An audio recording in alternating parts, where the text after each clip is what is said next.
Hello there again. So we have a new item that we will unpack, unpackage, unbox, and review.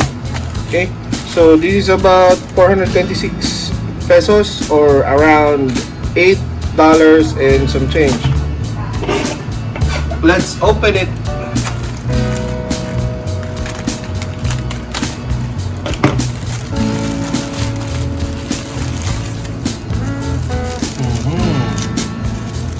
So the box is already crumpled and destroyed. And we have this one.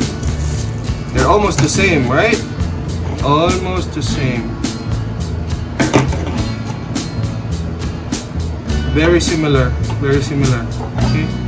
I don't know what the use of this is, but maybe it's for holding, and this one is feels like a switchblade, so it has a spring, right? So it's easier to open it, and it also has a lock right here. There you go. It's a lock so that it won't flip close by accident. And then you have to open it before you can close it back. So you will notice that when you're trying to close, there's some resistance there. So there's a spring mechanism inside that helps with the resistance, and it also helps with opening it, so that when you flip it out, it's like a switchblade. Okay, it's very dangerous, right? Because it's so sharp and it can injure you. So if you have children at home, you have to make sure that they stay away from items like this, because it's dangerous. This is not for kids. It's quite okay. It's not as sharp as it can be,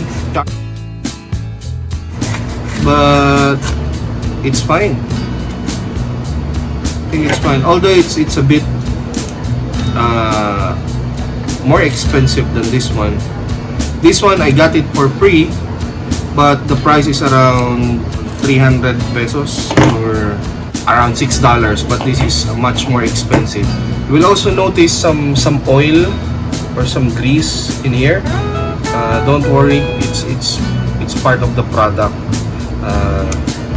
So that it will retain the smoothness on the hinges, or on this joint or this part.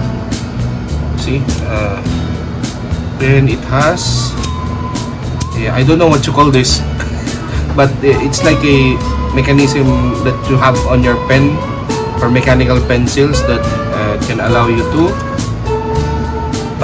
slide it in your pocket or in your shirt or in your bag.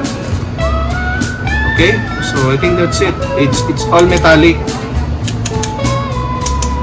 it's all metal and painted with the different colors, black and red. Okay, so that's it.